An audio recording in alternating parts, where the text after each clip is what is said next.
Well, it's been amazing, great camp, great week, and super excited to be here again. It's a special day that the UFC is giving to Mexico, so we're going to do everything in our power to win. She's saying things like, I'm going to dominate. I want to take my belt and go home. It's on me now to punish Alexa Grasso. Ladies and gentlemen, this bout is considered a split draw.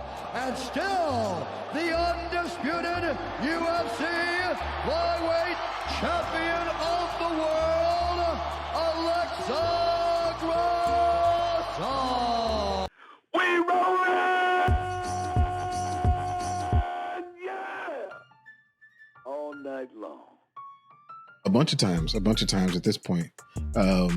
But before we jump into everything, talking about UFC Noche, and I mean, that's a pretty damn good free card, I would say. Mm-hmm. But before we jump into it, remember to like, subscribe, all of those good things.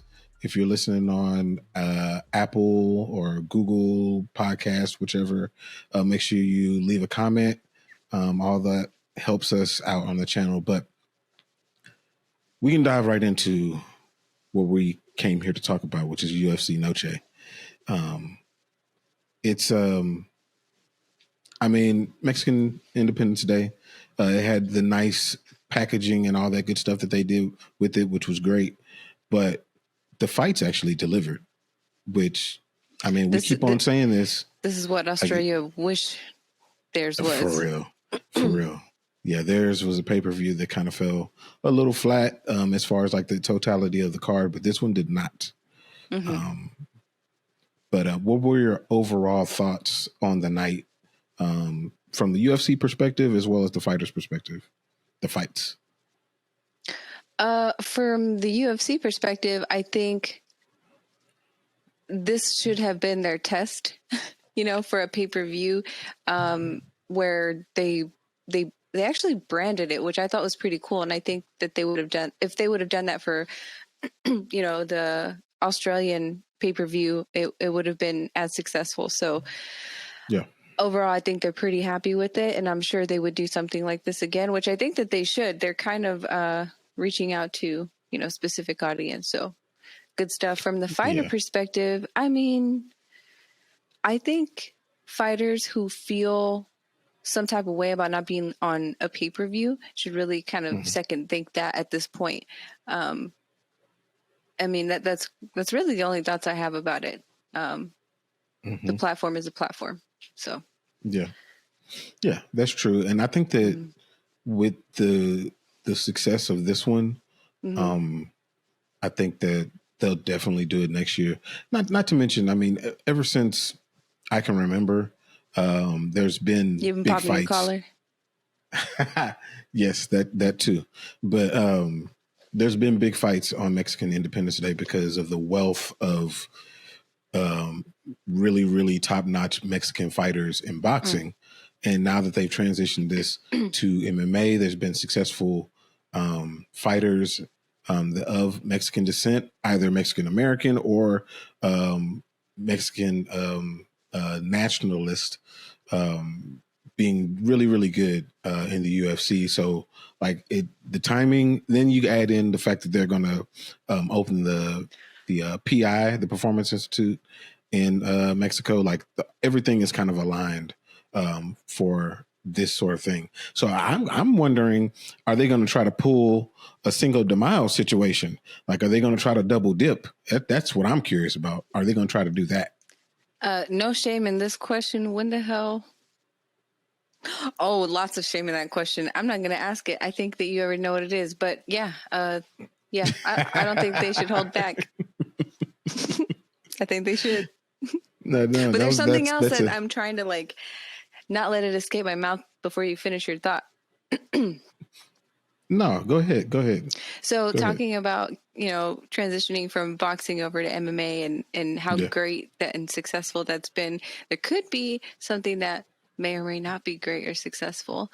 But I overheard you watching, a football game Sunday, and they talked about a player that does jujitsu and things like that, right? A football player. I don't know who that was. And I was like, that's interesting. They made it a point to point that out, I guess. A point to point that out. But Made it a point to point that out. Did you hear about the basketball player who said he would beat John Jones? Yes. Mm-hmm. Yes. Okay, I didn't hear about that. I heard about that on Believe You Me, and I was like, what? I don't follow the sport as much as I used to, but wow. Like, okay, we don't have to get into it now, but yeah, I thought that was really interesting. John Jones would beat that ass for sure. I mean, it shows how ignorant of, and I don't want to say ignorant in a negative connotation. Like it's like you just don't know. It's the lack of knowledge. It's the lack of knowing, and there's nothing wrong with that. But where that would come up to bite James Johnson, who's the person that said that, former Maverick, former Net. He's 6'8". He's a big dude, big rough dude. Two of my teams, and I don't know him. Who gives a shit how big he is? That's not going to help. John Jones will beat the shit out of him. He will do whatever he wants with that dude. I don't care. He said, give him a year of training. That's not enough. Anthony was like, dude, I already forgot what he said, so never mind. But he responded to that whole like year thing. He said, there's not enough time left on this earth for you to it ain't gonna happen, James. Yeah. It's not gonna happen, James. Yeah, Bisping was like, oh, okay, so if I take a year to just learn how to dribble, that means I can go to the NBA. I'm 6 whatever. And I'm like, fair point. That's very true. So we here at Making the Walk don't think you'll walk out of there no, with any ass left. Absolutely not. Yeah. I mean, even going back to like when they were talking about Tyson Fury fighting John Jones, and Anthony, actually a person who's been in there with John Jones, who is trained to do this. And he said, if they both walked into a room together, like John Jones is the one that's coming out, and he's probably going to come out with everything in Tyson Fury's pockets. Like he will do whatever he wants to do with him. And Tyson Fury is a what's the right word? A massive human being. He is 6'9". He's probably 270, 280 pounds in shape. Massive physically, just, and he's whatever he is in boxing. I don't follow boxing. I don't do boxing. But you know, he's great enough to be on someone's map who doesn't follow boxing at all. Exactly. He's a magnificent, and for him to say, elusive boxer, and I it won't want no mean parts of that. A damn thing. It won't mean nothing. Nothing. Yeah. Once John gets a hold of you, and he will, once he gets a hold of you, there's nothing you're going to be able to do. Tyson Fury said, I don't even want a fraction of that shit. No, sir. Nope. But yeah, interesting. We can get into it. I just wanted to talk about that really quick because it was hilarious. But overall, I thought that the Sean Strickland and Izzy was my favorite card of the year, and I just love UFC. I just love MMA. That's all it is. Yeah. I mean, they just continue to elevate things. I mean, it'd be nice to have. I mean, we get a week off, and finally, not this coming week, but the following, which is cool. But I mean, they keep finding a way to outdo themselves, even on these smaller cards. But diving into the card, Alexa Grasso retains her belt via draw against Valentina Shevchenko. It was a very good fight. I would say it's a very good fight. And I mean, they went back and forth, both had their moments, but I know there's been a lot of different opinions and thoughts and videos and things put out on social media about the fight. And of course, obviously you have your thoughts on it, which, you definitely go down those. I want to hear those, but what did you hear and how did that compare to what you thought as far as what you took from the fight? Okay. Yeah. I mean, I could give you my natural, first instinct thought. after the fight, and then kind of what I heard. But initially, obviously I didn't understand that it was going to be a draw. I didn't think it was going to be a draw for sure. When I heard it, I was like, split. I did think, and still, right, when you asked, I think it's going to go to Alexa. So what was so alarming was the draw for sure. And then immediately looking for the scorecard and seeing that 10-8 on round 5, I was like, what? I thought Valentina won 5, right? And I thought to myself, it had a lot to do with the pressure she was putting on, a lot of the striking, just more activity and control time. But then I actually saw a post of the official rules, which is kind of where I was going. And that kind of explained the 10-8, and I felt okay with it.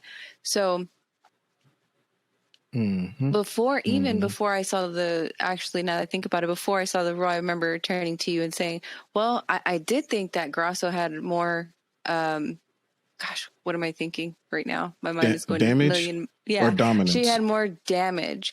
Obviously in round 2, where she made Valentina look like a whole fool and did all these gymnastics in there with the backflip. And just in general, like, she did look more like she had more damage. Also, when she was in, situations, she didn't look like she was in as much trouble that Valentina looked like when she was in those situations. She looked like she was adjusting really well, and she was staying calm. I thought that, considering the early stoppage, not 2 or 3 fights before, Herb Dean did a good job at letting her ride that through. But my last thought was that my immediate reaction to fucking what's her name, Grasso, getting that rear naked choke was, "Isn't this how she lost last time? Valentina, don't do this." So I thought that did linger and stay with Mike Bell as well, obviously. So after hearing Bisping and Robert Whitaker and Mighty Mouse, they had similar thoughts. I think the only person, maybe Robert Whitaker, saying the exact same thing about Mike Bell, having that, like, oh shit, this is how she lost last time, it was the only similar thought. But before I get into my overall, like, what are your thoughts, or like anything that doesn't really align with what they're saying? I think that Bisping had a super hot take when he he thought that it was like heavily towards Shevchenko. I know that he said that, he tried to kind of walk it back a little bit, saying that it could be 2-2 going into the 5th, but in reality, he thought it was 3-1 going into the 5th. I don't think that anybody, even, whether you support Grasso or you support Shevchenko, the majority of people think that 10-8 from Mike Taco Bell, they think that they think that that was egregious. That was a little wild. I mean, I understand after reading the rules where he could be coming from, but it just seems like, and you pointed this out, like, if that's a 10-8, then round 2 was a 10-8 for Grasso, and we didn't get that. So I don't see how this could be a 10-8.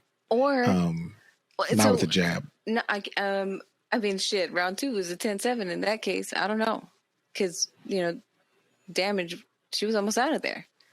So if you're going to be out here doing 10-8s, I'm going to see some of them 10-7s out here, Mr. Taco Bell. But I'm going to be honest here. I don't really have a problem with the 10-8 now that I understand, like, new rules and where they're moving toward, honestly.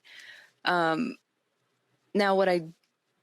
for me, the hot take was wanting to Dominic Cruz, wanting to interview the judges afterward. And I don't know, from like, if the lottery really wanted you to win, they they would give you their strategy or whatever it is that you can do, right, to win the lotto. But at the end of the day, I mean, quote unquote, I guess they're not running a business, but they have a goal. So the UFC has a goal, and the goal is obviously to make money and, you know, give these fighters a platform and things like that. But are you not entertained? Yes or no? Yeah. It does shake things up. But I don't want to. I don't want to shed too much light into space if I'm the UFC, right?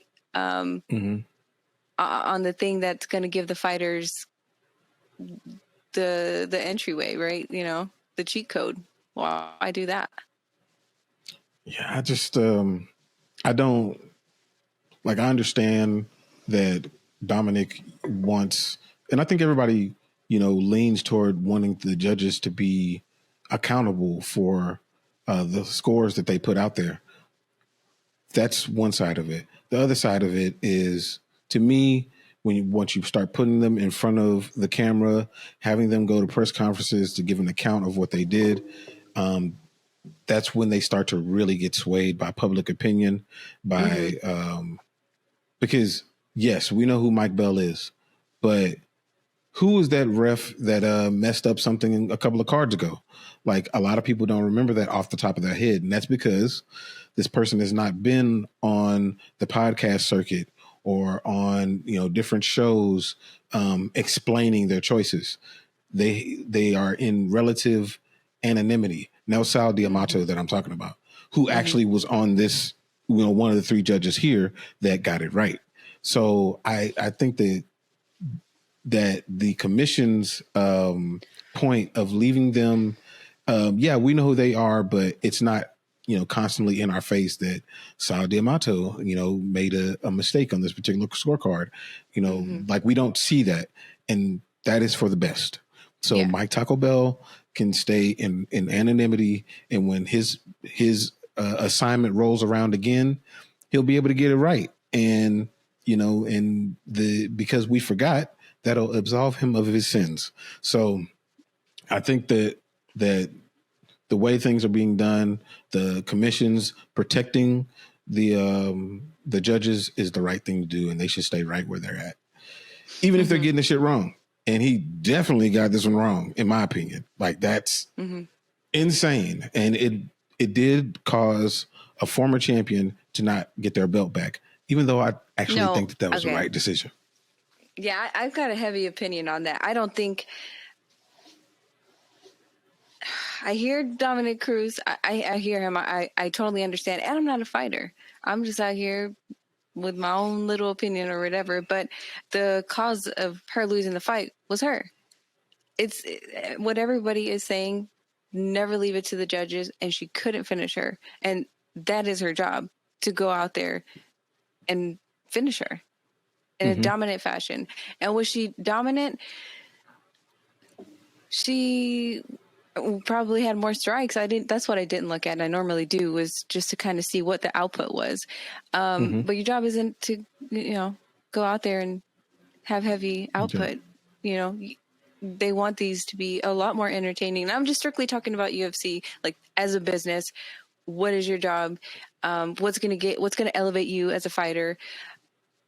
And that's what I don't think she went out there and did. And she, like, for me, what is that you could have done to avoid that scenario? And it isn't going to be blame Mike Taco Bell for his scorecard. That's not it. To me, in my opinion, for me, go out there and do what you need to do. Get a win. How do you do that? Knock them out or submit them, or whatever. How do you win it without leaving it to the judges? That's your cheat code.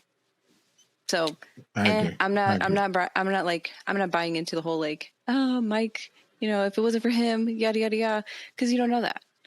But what you do know is that she didn't go out there and take her out. So that's just my humble opinion. Very strong, humble opinion about that. Yeah.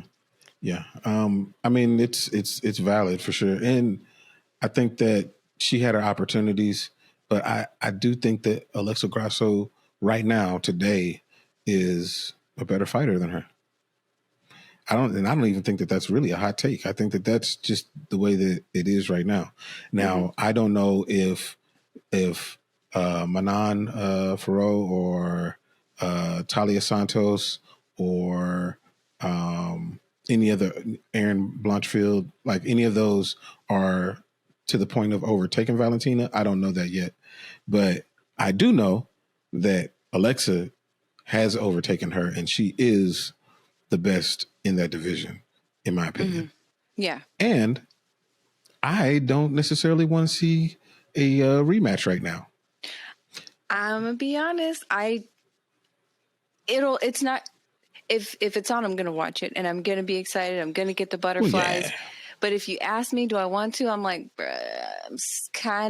I'm a little worn out by all of the rematch, immediate rematch, all of this situation. I think it has a lot to do with the whole Aljamain Sterling and Izzy situation, Brandon not getting a rematch, all of that. It's kind of a gray area for me when it comes to the UFC. But and not to mention, just like, I really would like for Ferro is an issue to fight Valentina Shevchenko for sure. Get that bingo. Oh well, yeah, square. you want that for your bingo card, and I understand that, but like, you know what I'm saying? if I'm a non, like, I'm not taking. I know that the UFC punishes you for not taking fights, but I'm like, yes, okay, yes, good point, absolutely, good point. Because what I did not realize, I could be biting here, Uncle Chael. So what he said was he didn't believe that Dricus had an injury enough that's going to keep him away from a fight, and he felt like I think what he was trying to do is kind of, I guess, as you would say, absolve Dana of his sins. So I think he's just maybe he's trying to understand why Dana White. I mean, he's heavy. Like, you're definitely being punished for not taking that fight, and I'm like, shit. Yeah. Is he being? I didn't think he was being punished, but hearing what Chael said and like, you're being a bitch. Number one, Chael doesn't cuss. Two, I might believe that a little bit. What do you think? Well, okay, He's putting content out there, or what do you think? Well, mate, I actually think he has a point. I mean, I definitely think he is being punished for sure. But if you think about it, let's say that there's a VP of a company and there's two people that are vying to be promoted to manager, and one of the people that are trying to be manager says, you know what, I want to finish, or no, I can't be manager because of these outside situations that are going on, whether they're valid or whatever. I got these things going on in my personal life. So, they pick the other guy or other lady, and that person does a good job as manager, but now they need another manager. And this person's time is up again. But you remember, hey, that VP remembers that person had some personal issues or some issues outside of the work that needs to be done that was hindering them from taking it the last time. So now I'm going to look at you different. And that's exactly what's happening right now. When it was presented to Dricus, the timing didn't match up for him because of the injury. Cool. Well, don't expect to just be next up when the opportunity presents itself again. That's just kind of how it works. I mean, that happens not just in the UFC. That happens in regular life. Is Dana gonna punish a fighter for having an injury? Yes. When I say he's going to punish them for being an injury, it depends on if it's a significant injury. Like, he doesn't. That's what it comes down to. The injury? He does not believe that he is injured. He believes that he's hurt, but he's not injured. That he was hurt and that he could have pushed through to be available for that time period, and he wasn't. So you agree that maybe Dana's punishing him, but maybe not necessarily that he wasn't injured. I think that something was hurt. Mm-hmm. I think that something was going on, or I think that Dricus would have fought if he could. He just couldn't. Yeah. And I think that that's his prerogative on whether he chooses to fight then or not, because he wants to put his best foot forward when that opportunity presents itself, which is smart. But don't expect them to roll out the red carpet because you got to this point in the first place. Like, it's their prerogative on who they're going to choose to fight. And if it ain't you, it ain't you. So let me clarify what Chael is saying. If you didn't see it, what he said was he's being a bitch in the sense that he was scared. Not you're being a bitch because your injury isn't enough to keep you from the octagon, right? Mm-hmm. He said he thinks he was scared to fight Izzy. Nah. I mean, I think that's just, putting content out there. Does hyperbole. He even believe that? I don't think that he even really believes that. Okay, Chael Sonnen is a fighter through and through. Mm-hmm. As he says, he's undefeated. And I think that he knows that, yes, there's fear in those locker rooms, but they don't fear the person standing across from them per se. They fear not giving the performance that they are capable of giving. And I don't think that Dricus Du Plessis is scared of Izzy, of Sean, clearly wasn't scared of Robert. He's not scared of anybody. Jared Cannonier, he's not scared of any of those people. Mm-hmm. But he wants to make sure that he is right when he goes into that octagon to take advantage of the opportunity that's presented to him. Mm-hmm. That's what I think. I don't think that he's scared at all. Yeah. Interesting.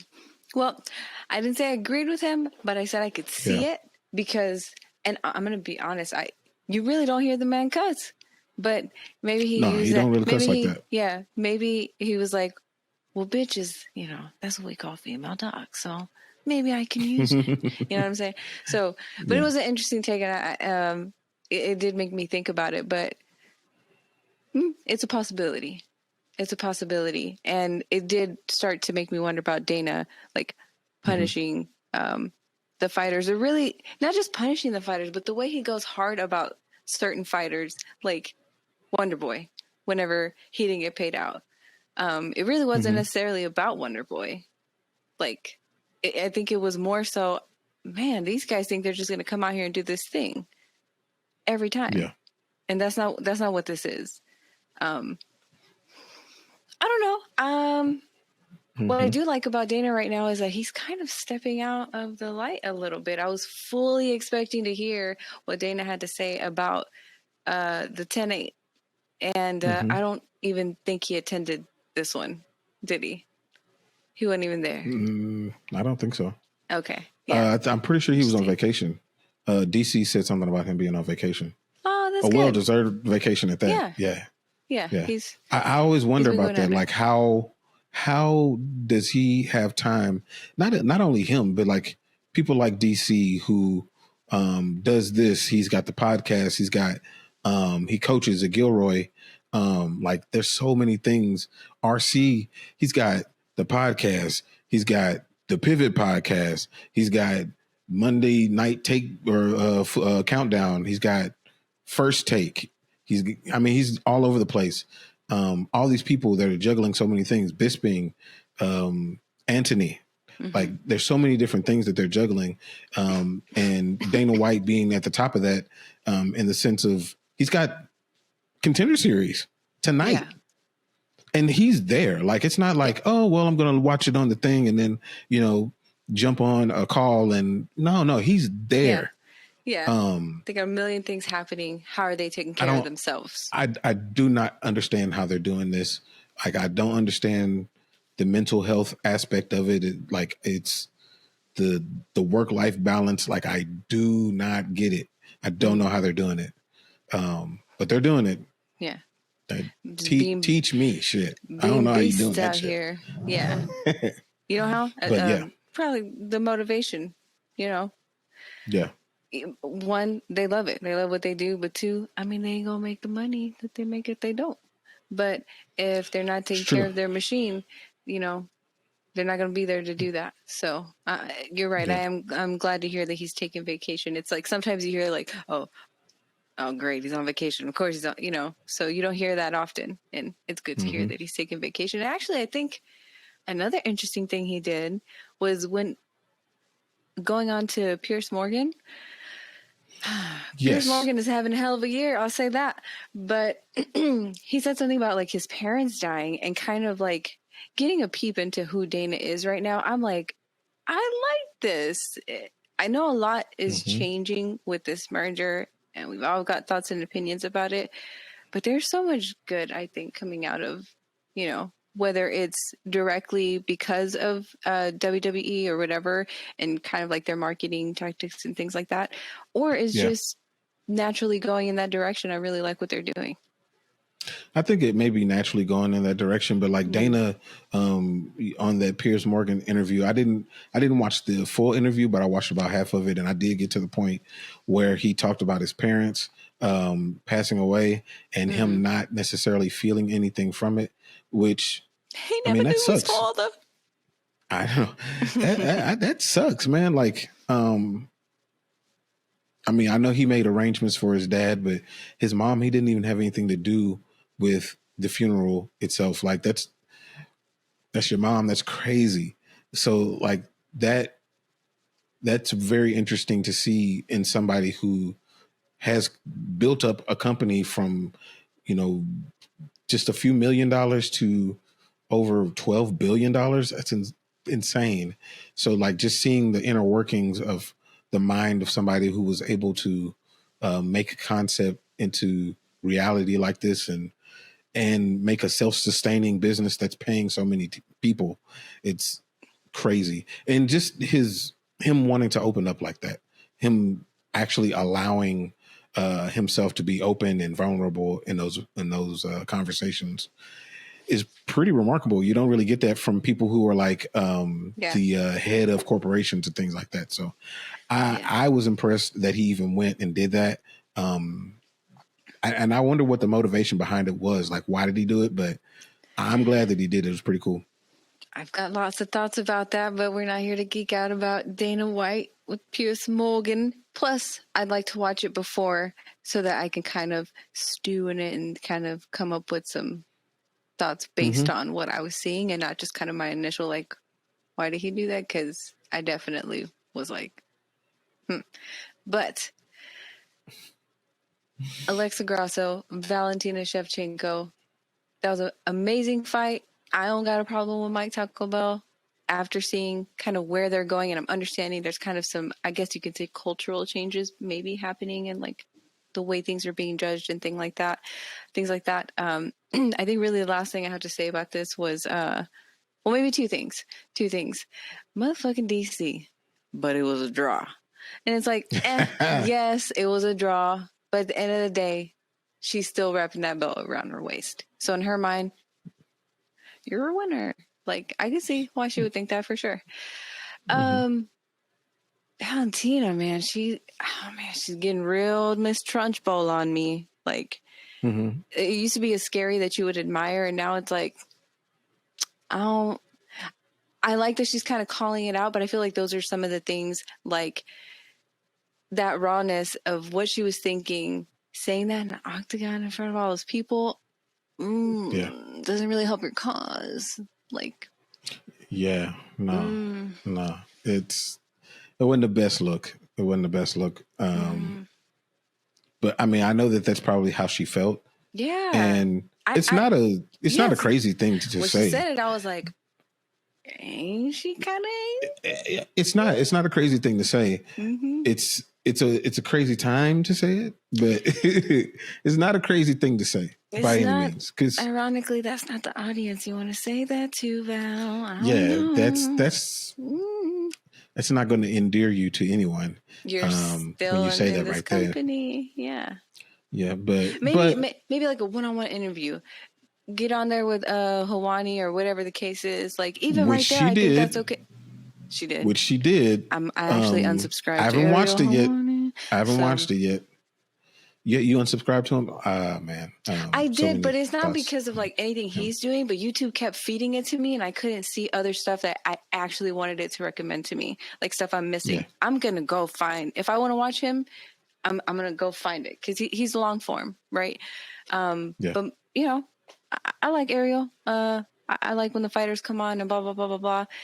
Watching Ariel is like, okay, I want to go watch a chess match.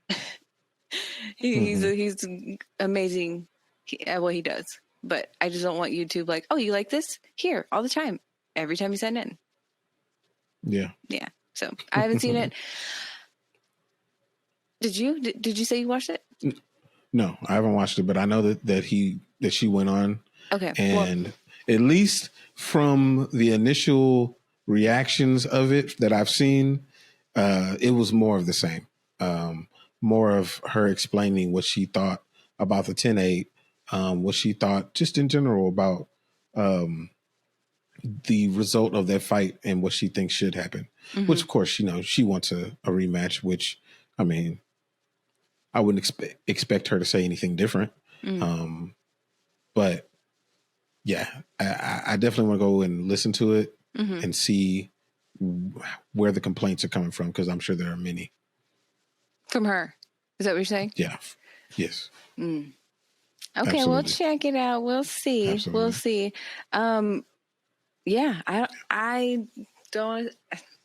Is it pretty safe to move on to the next fight? I'm sure there's so much more we can. Okay, so well, you're gonna have to remind me, because my million miles hour here. What happened? Oh, so the co-main event was Jack Della Maddalena against Kevin Holland. Jack Della won a split decision in a striking fight in which, you know what, it was very reminiscent of Sean Strickland against Israel Adesanya. How so? In the sense of the shorter man was pressing forward, trying to get into boxing range, and the taller man was on the outside trying to counter. The taller man got hit more times than he expected to, and that's just, now the Adesanya against Strickland one was a lot more egregious because Sean landed bigger punches. Kevin was never really hurt. And I think that Kevin actually landed a lot more than Izzy did. But the framework of the fight was very much the same. Yeah. Now that I think about it, you say that for sure. There was one sequence that I thought was really interesting, which was Kevin obviously doing what he does, and he's talking to Jack. And he pushed him in a way where Jack was like, okay, bet, and just exploded on him. And Kevin's like, okay, I can do that too. And when he did it, it wasn't executed quite as well. Do you remember that? I want to say like maybe two. Yeah. That's honestly, that was probably the most exciting part of the fight.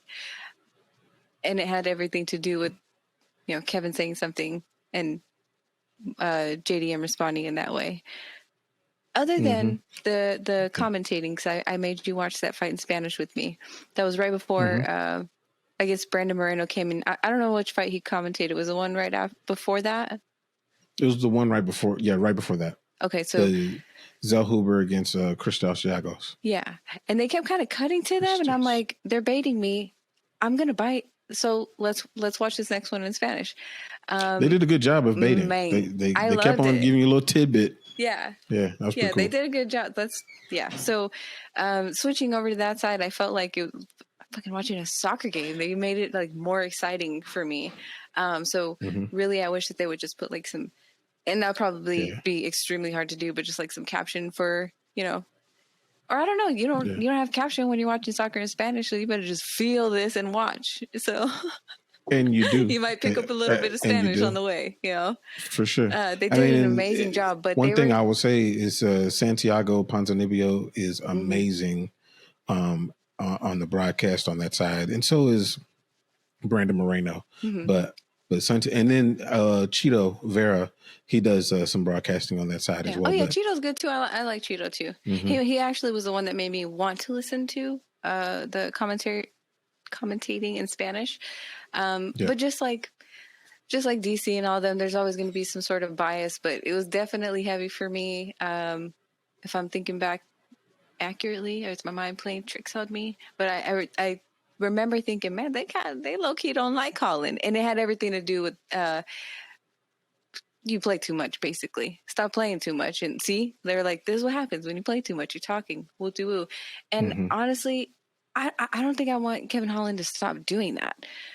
That's kind of his thing, right? He's kind of talking in the octagon, but you got to be winning to make that okay. If you're not winning, shit like that isn't acceptable. But what I want to know, and I don't think you watched this, but I'm interested to hear what the MMA Guru dude said about his ego, because he gave him a lot of praise initially, and I didn't get to finish watching, but he said something about Kevin's ego being in the way.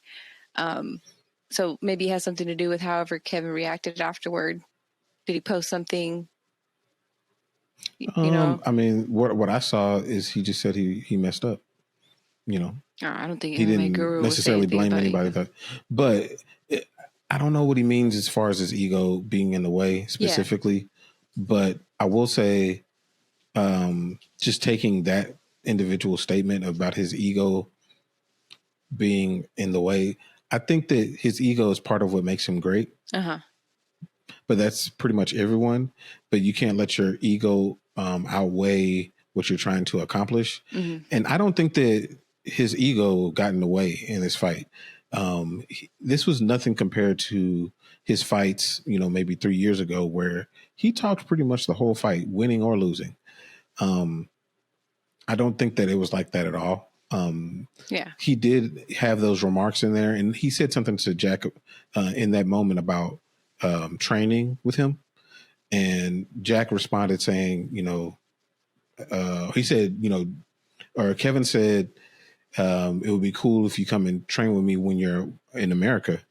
And Jack said, I'm in America right now. And that's when he pieced him up. So that's what was said. That makes that moment even so much better. I had no idea what was being said. All I know is something was said. Why would he? I do remember thinking they're going to be friends after this for sure. Oh, okay. I would really love to know why he said that. I mean, maybe he hit him with something and he was like, man, I ain't never seen that before. We should definitely train together. But I mean, I don't know. I don't know what the motivation is. I would like to hear more. My reaction is not like, you're dumb. Why would you say that? It's like, I'm thoroughly confused. Not, you're dumb. But yeah, no, I mean, I think that that's just his personality. So that's just who he is. I don't think that that's a big ego or anything like that. That's just his personality. Yeah, I don't think that his ego is necessarily getting in the way there. Yeah, and I don't think when he's saying ego, again, we're just gonna have to watch it. But he said something about like being insecure or insecurity problems. So I'm really interested, and I thought maybe you knew what the hell did Kevin say? But anyway, what I did like is MMA Guru. I guess really he's not liked by a lot of the fighters. And I think it has a lot to do with kind of being an asshole sometimes to them. But this time he came on and gave Kevin a lot of praise before he said what he said about him. So I think either he's just kind of hearing a lot of how people are reacting to him, and kind of wanted to change it a little bit about what he does. Because if you hear him, I'm learning a lot just by a small clip.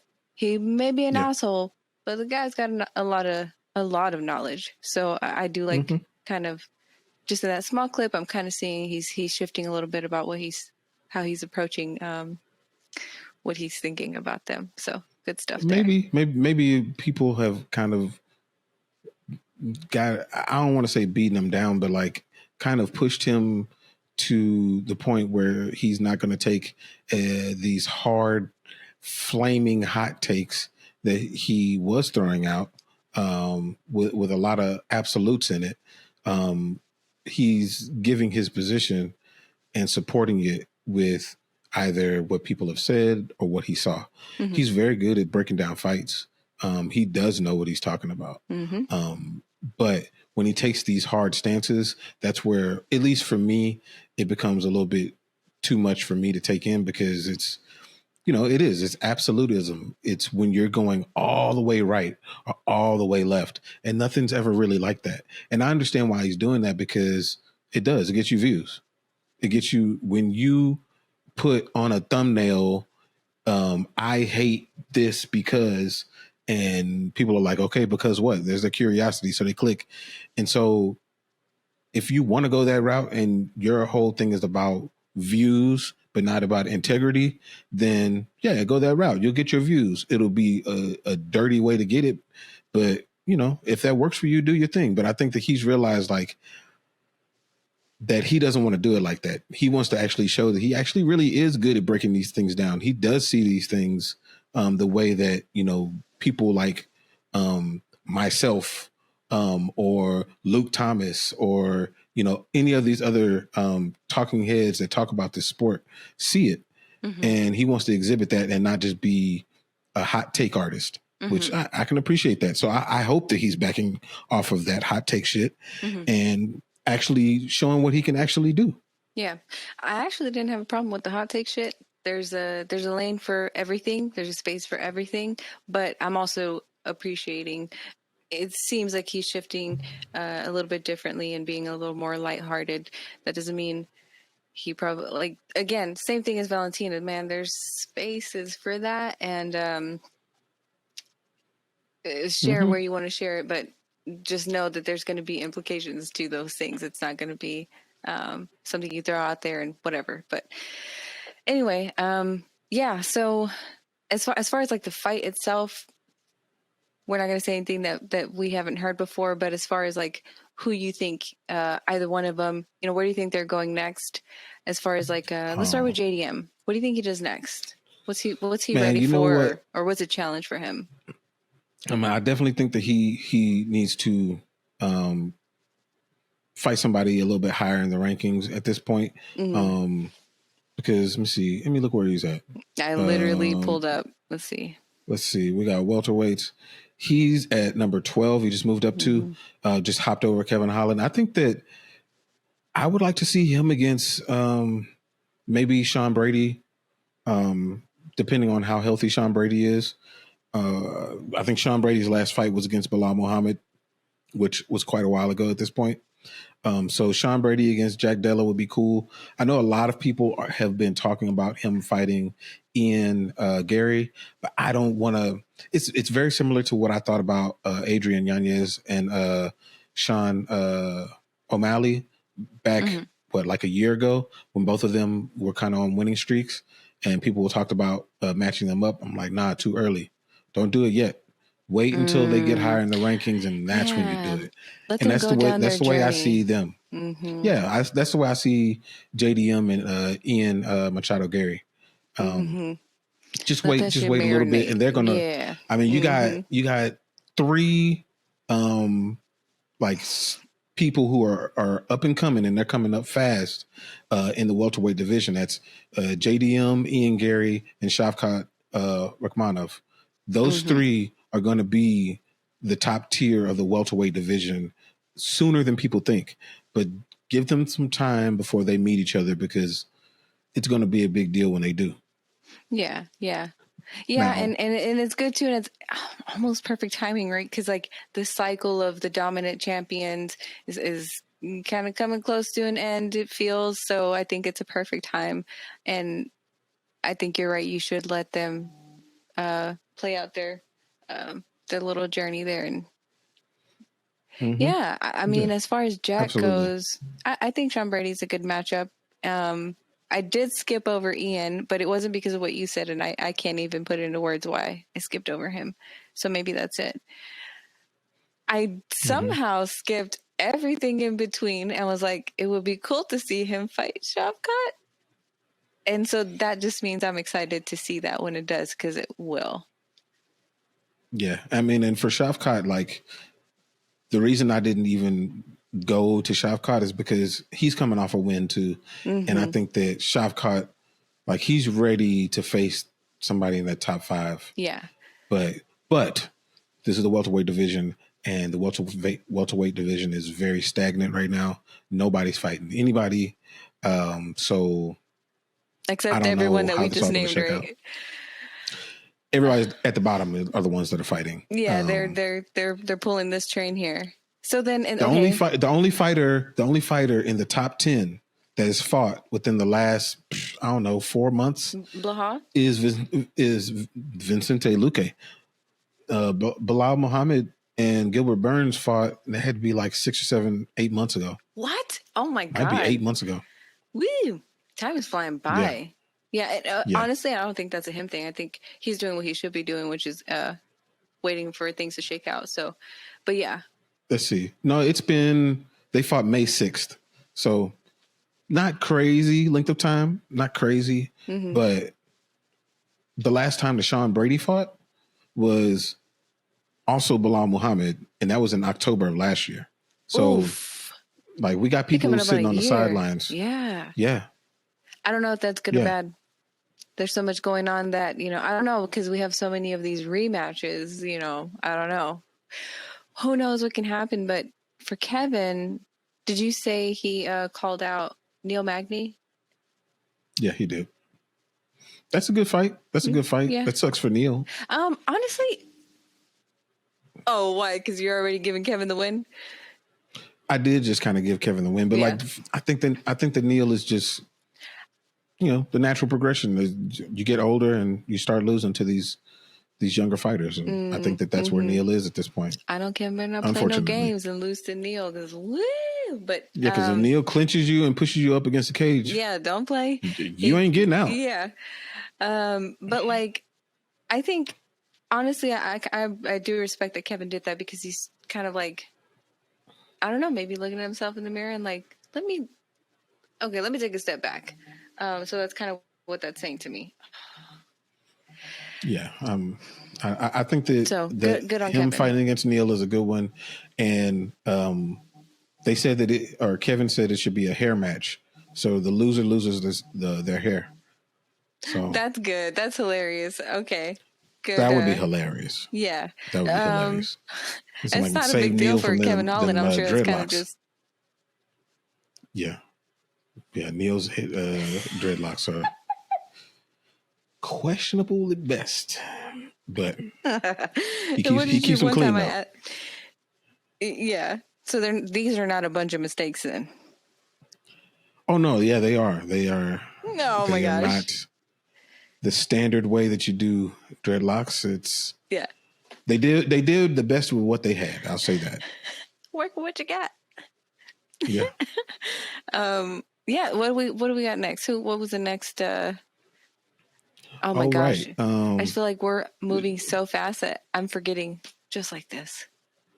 Oh, I don't think we're moving fast at all. Not the pace of this. I'm just like in general life, like, Oh yeah. UFC and then everything else that we've got going on. It's like I watch a fight and then it's gone.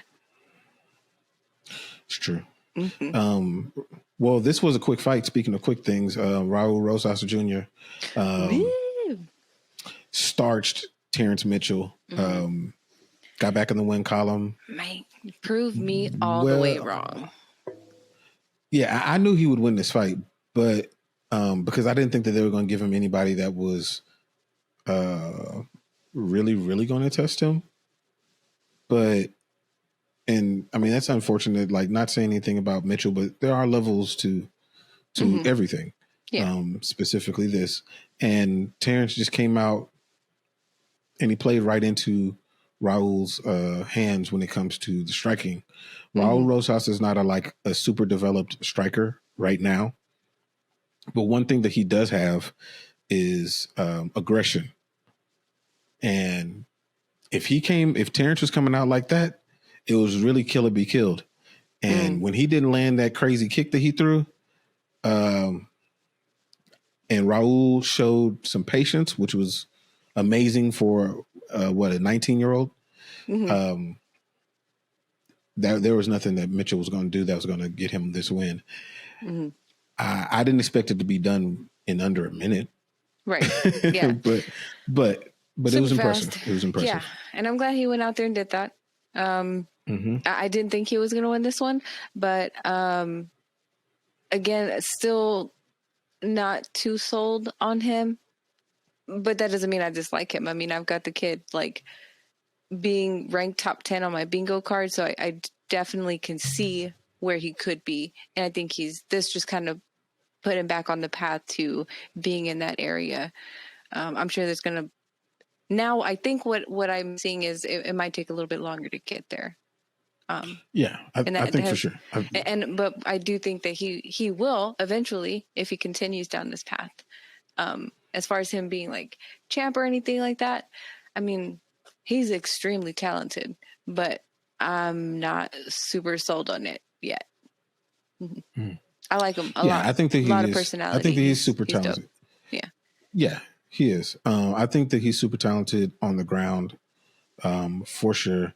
I know that he's done some sessions with Brandon Moreno, and Moreno remarked about how talented he is on the ground, and that he's getting better as far as his striking. He made some remarks about Rosas Jr. on the War Council with Jamal Hill.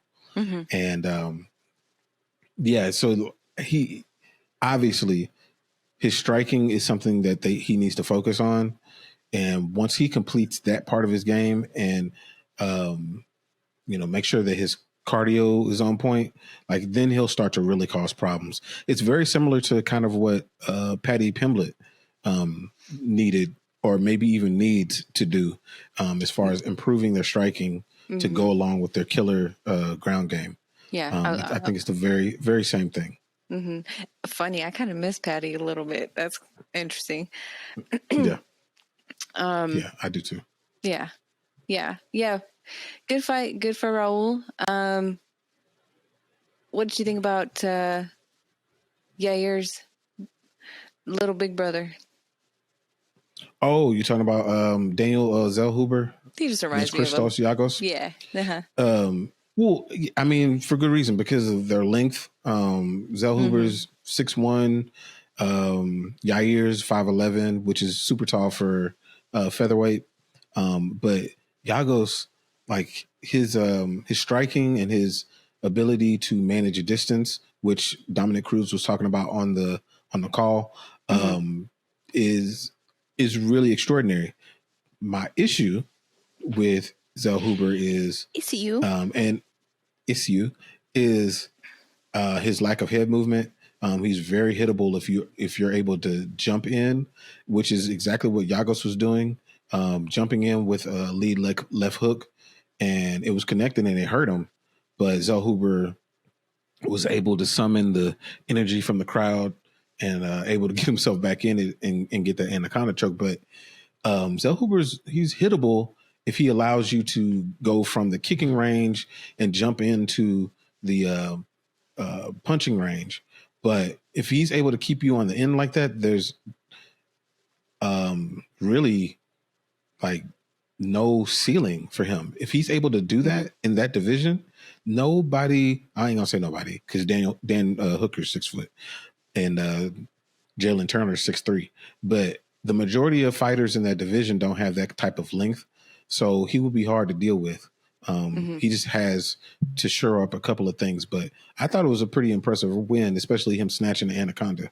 That's and I didn't expect that for sure. Yeah, I think that's kind of so like kick fighters tend to, I guess, like when they throw a kick, they kind of put their guard away. They're like, don't need this right now, they got to draw their power or whatever. But like, is that what you're saying? Like he needs to not do that? But no, I mean, you can't kick and not put your hands down, or the kick won't mean anything. But it's not that. It's when he's in that range, his reaction time, it's not that fast. So Giagos is able to jump in, hit him with that hook, and come right back out. Yeah. I mean, but we saw, even from Izzy, who was extremely fast, even he wasn't, it's a hole for kickboxers in general. Like, if you're fighting someone who's a really good striker and they become really aware of that and they're able to implement, kind of what Strickland did, it's a hole. So it's a space management system or a situation, and Izzy's really good at it. But even those that are good at it, like you said, they still get hit. Kelvin Gastelum cracked Izzy a bunch of times, and Kelvin Gastelum's 5'9", Izzy's 6'4". So yeah, it's amazing. MMA physics and geometry are insane, but all in all, I think Zellhuber is a future prospect in the division. I'd like to see him against somebody that's going to make him wrestle, so we can see that part of his game, to see how well rounded he actually is. For Giagos, he just needs more reps. He just needs to get back in there against anybody that is UFC tier Yeah. so he can improve. Yeah. That's what I see. For sure.